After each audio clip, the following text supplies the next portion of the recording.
From Storm Tracker 6, this is Forecast First, sponsored by Auto Owners Insurance. Simple human sense.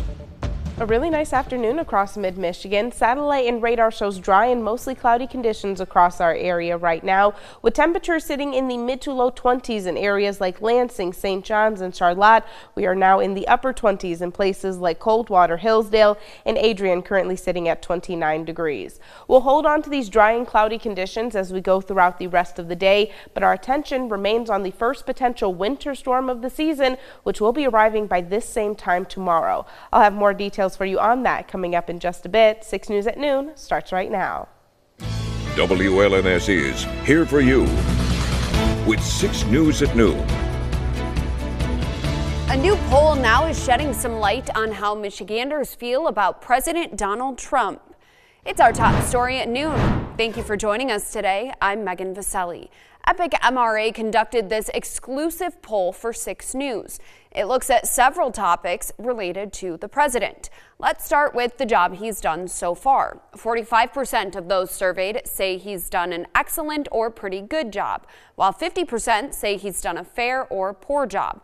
5% either couldn't decide or didn't answer. According to the poll, the president's favorable rating is 46%, while his unfavorable is 49%. Now let's see how those surveyed feel about the recent Supreme Court ruling in favor of presidential immunity. As a reminder, last June, the nation's highest court ruled presidents are immune from criminal liability for any official acts taken while in office. This, of course, includes the president's alleged attempts to use the Justice Department to obstruct the results of the 2020 election.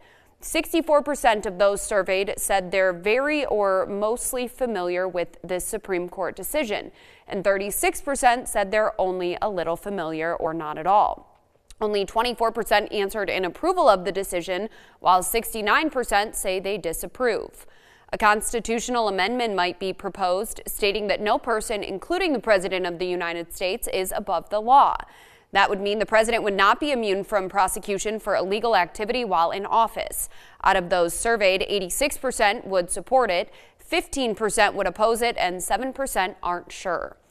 To take a closer look at this exclusive poll, including who Michiganders want to see replace Governor Gretchen Whitmer when her term is up, just head to our website, WLNS.com. President Trump gave a new ultimatum to Hamas. He called for all Israeli hostages to be released by noon this Saturday, or else, quote, all hell is going to break out. This comes as the president prepares to meet with the King of Jordan today at the White House. Natalie Brand is here for you now with the latest from Washington. President Trump is welcoming the King of Jordan to the White House today as he tries to pressure the ally to take in Palestinians from Gaza. I think he'll take. I do think he'll take, and I think other countries will take also. They have good hearts. While Jordan and Egypt have rejected earlier suggestions to relocate Palestinians, President Trump on Monday hinted at consequences if they don't agree. If they don't agree, I would conceivably withhold aid. Yeah. As President Trump doubles down on his proposal to redevelop Gaza, he faces pushback from the region. This Palestinian man says we will stay on our rubble. We will not leave. There are also new concerns over the fragile ceasefire deal between Israel and Hamas holding, as Hamas says it will postpone the release of the next round of Israeli hostages, accusing Israel of violating the agreement. From the Oval Office Monday, President Trump threatened Hamas with his own deadline. If all of the hostages aren't returned by Saturday at 12 o'clock, I think it's an appropriate time. I would say cancel it and all bets are off and let hell break out. President Trump didn't elaborate on what that could mean. Some Israelis worry about the impact. We pay a price, and it's our soldiers, our boys, our sons, our husbands. These are the people who are going to be bearing those scars. President Trump noted it's ultimately Israel's decision as to what happens next. Natalie Brand, CBS News, the White House. 300 pieces of art created by local students will be featured throughout downtown East Lansing starting today. The Downtown Management Board says the artwork will be on display through the end of next month at a record 26 businesses. It's the 5th year for the K-12 pop-up art exhibit. An art teacher at McDonald Middle School says it's a great way to showcase student creativity while connecting local schools with the broader community. Here at TV6, we're getting ready to celebrate our 75th anniversary this year, and we want your help. So if you hung out with Alley Cat, cut a rug on Swing Lively, or know someone who met Martha Dixon, please let us know. And if you have any pictures or videos from back in the day, we set up a folder for you to upload your memories, and we'd love to use them on air. To share them, just head to WLNS.com/75. And if you're willing to talk about it on TV, let us know in the comments, and we'll try to get a hold of you. We'll be kicking off the celebrations around our birthday in May. From Storm Tracker 6, this is Weather First, sponsored by Auto Owners Insurance. Simple human sense.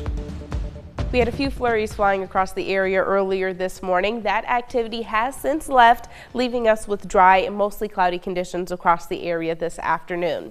In terms of current temperatures, we're at 23 degrees in Lansing, St. John's, and Ionia. We get a lot warmer the further south that we go. 26 in Jackson, 27 the current temperature in Hillsdale, and 28 degrees right now in Coldwater. Satellite and radar again shows that those flurries we were seeing earlier this morning have fizzled out. We have dry and mostly cloudy conditions across the area this afternoon, and we're going to hold on to these rather quiet conditions as we go throughout the rest of our Tuesday. Tomorrow, however, going to be a very different situation. We're keeping an eye on this area of low pressure currently still developing to our southwest, which will track into our region by this same time tomorrow, bringing the chance for widespread and potentially heavy snowfall. In anticipation of that system, National Weather Service has issued winter storm watches widespread across mid-Michigan due to the potential snowfall accumulations and impacts that we are expecting. This winter storm watch will eventually transition either into a winter weather advisory or winter storm warning by the time it actually takes effect at 1 o'clock tomorrow afternoon. Again, PrecisionCast shows that we are smooth sailing in terms of active weather for today. We stay dry and cloudy across the area, and we'll hold on to those similar conditions as we start off our Wednesday. By Wednesday afternoon, that's when the chance for snow is going to start to increase across the area. And as this snow continues to fall, it will eventually intensify. We could have a couple of heavy bands of snow setting up across mid-Michigan by the time we get into the time frame for our Wednesday evening commute, which of course would increase any potential travel impacts across the area. System snow will eventually exit by the time we hit 2 o'clock Thursday morning, but even after that, winds will be increasing, allowing for a few lake effect snow bands across the area throughout the day by then.